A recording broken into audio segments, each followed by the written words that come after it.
This week, we're talking about the 10 critical decisions that you need to make for your next renovation project.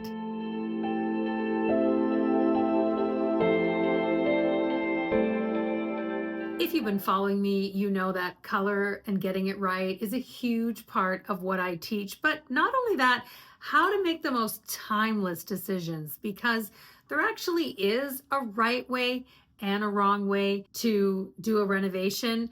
And it mostly doesn't involve running around collecting all the things that you love. You actually have to consider the style of your house. You actually have to think about the flooring and how it all connects. You also have to think about your fireplace. How does it connect to your kitchen? We're going to talk about all that today. I'm so glad you're here with me. Please like and subscribe below, and let's get started. If you're watching this in February of 2025, there's still time to jump into my Create Your Dream Home workshop. It's 2 days. And when you're finished, the plans that you started with, they will have a 180-degree shift. That's what everybody says when they do my 2-day course. What they had thought about doing in the beginning was completely different at the end, because now you're doing it the timeless way. Now you're choosing the right colors and so much more. I'll post the link below, so there's still time to jump in. Now, if you have already finished a renovation, then maybe skip this one, because you can't unsee what I'm about to show you. And there's a lot of other decorating videos on my channel, and I would recommend watching those to distract the eye from any mistakes that you might have made. Number one, when introducing new hard finishes, you need to make sure that the old still looks good with the new. Often the ditch that so many people fall into is they fall in love with new and trendy finishes, then they add them to their old house and it just looks bad. And that's when you go, oh, wow, okay, now that I just put in this new floor in my bathroom, it makes my bathroom look really bad. Now I need to renovate the bathroom. So it just creates this snowball effect. And that's what I'd like to save you from, because there are beautiful ways to update bathrooms and kitchens without actually ripping it all out. So if you're doing a renovation, we're going to assume that there are some things that you're keeping. So that means you also need to think about the style of your house. That means if you have a traditional house, it doesn't work to add in modern hard finishes like a modern linear fireplace or a modern kitchen with a waterfall island or skinny long tiles. These are all modern, and most people live in a traditional house. So the first thing you need to consider is, what is the style of your house? Is my house modern? Is it traditional?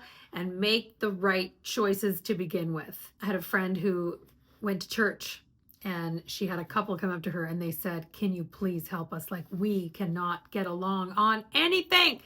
And so she went to their house, she looked at their plans, and she looked up and said, you are not the boss of this house. And she could tell, like, they're both looking at each other like, does she think she's the boss of this house?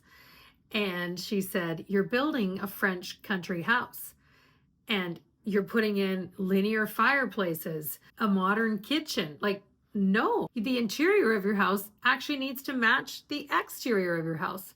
Well, the following week she saw them at church and they said, oh, we now agree on everything. Thank you so much. So if you even just get this piece, it will ensure that you end up with a much more accurate and timeless and beautiful result in the end. Number two, timeless flooring. Now, the most timeless flooring in terms of color is pale to medium brown, but there's still a range that can still be considered timeless. So that means you don't need to rip it all out. A lot of people change their flooring because it's choppy.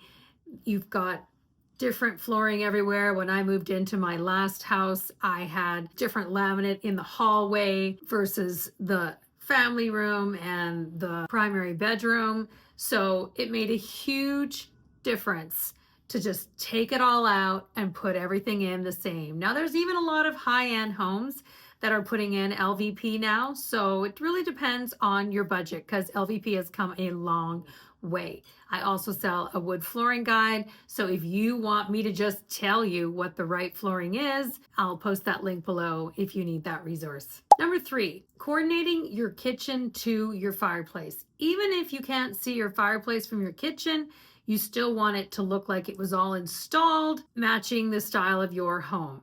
I inherited this fireplace with the grid millwork all above the cast stone fireplace, painted this bleak taupe color.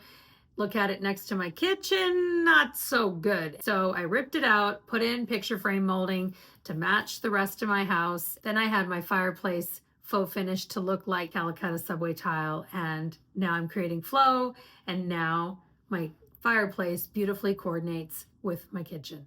Number 4, yesterday and today. I briefly touched on that at the beginning of this video, but basically you want to ensure that your renovation looks like it was all installed at the same time. That means never ever install 2 wood flooring lookalikes on the same floor of the house. For example, gray LVP butting up to old hardwood. Possibly have a different flooring on a different floor, but try to make it look like it's the same. So for example, if you're doing real hardwood or engineered on your main floor and you need something for your basement, try to find the same color in an LVP. Now you're saving money, but it still kind of visually looks like it was all installed at the same time. For example, looking at this bathroom, it looks like we have an old antique vanity with new gray modern floors that don't go with the traditional bathroom. If we look at this modern kitchen, you can see that the countertops are new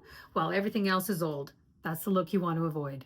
Number 5, your floor tile should look like it's married to your countertop. This is a mistake I've seen so many times in my 25-year career. For example, with this kitchen, it looks like new black trendy countertops, old kitchen, because nothing relates to the floor. Do not make this mistake. If you have a kitchen that you can't afford to renovate, but you think has some potential, I also have a kitchen refresh package and I can help you pull it all together. You can find those links below. Number 6, appliances. This is a big conversation because when you're renovating a kitchen, the appliances are the first thing you're going to buy.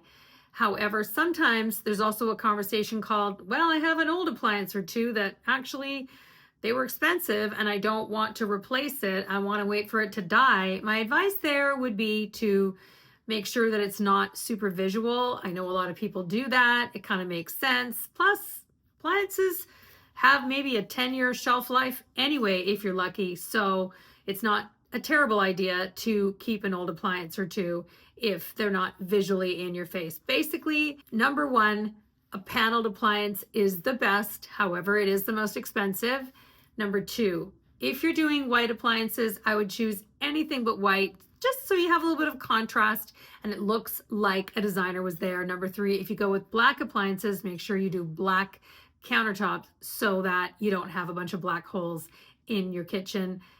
Basically, stainless is still the reigning queen, and that's what I would choose if I was on a budget. 7 is hardware. My biggest tip here is if at this point you have decision fatigue, do not choose the 4-inch pull and slap it on everything. The best advice here is to just choose a knob. Designers do it all the time, like this or like this.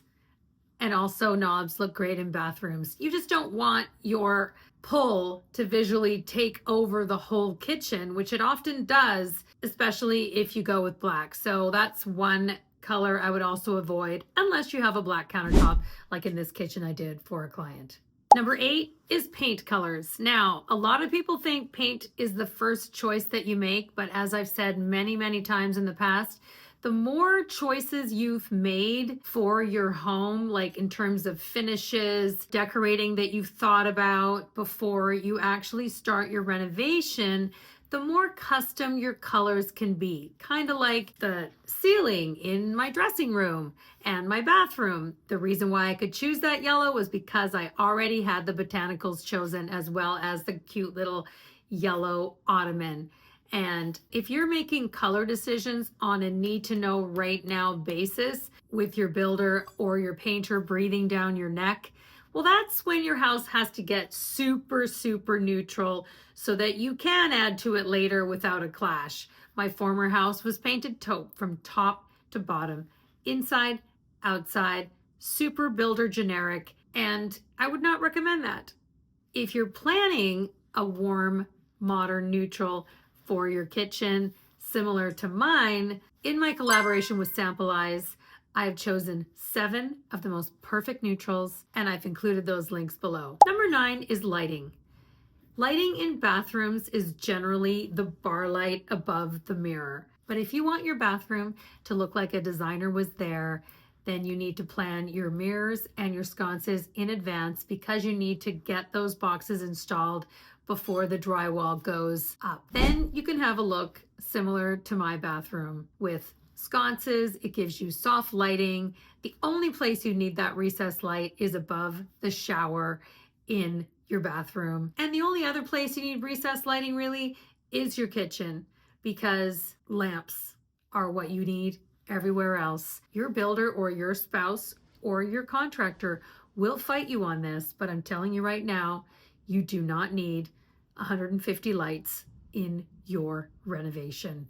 What you need is lamps. The end.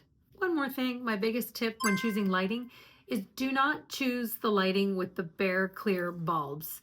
Don't choose lighting that makes your eyes squint when you look at it. The chandelier in my kitchen fills me with joy every time I see it. It gives us beautiful lighting and it doesn't make my eyes squint. So look for lighting with shades and you will love your house forever. Number 10, don't forget to leave 10% of your renovation budget for decorating, for new furniture. You're not going to want to bring your old furniture into your new great room / kitchen. So if you spread your money around wisely, which this is something I teach all throughout my 2-day Create Your Dream Home workshop, where you'll get all kinds of ideas that you never had before. If this is something you've never done, you want to be in an insider conversation where you'll learn where to save and where to spend. It's rare to go through a renovation and not make a mistake. The goal is to start with all of the best, most timeless finishes that coordinate with the style of your home, and then you will love your home forever. I hope you enjoyed this content, and I'll see you next time.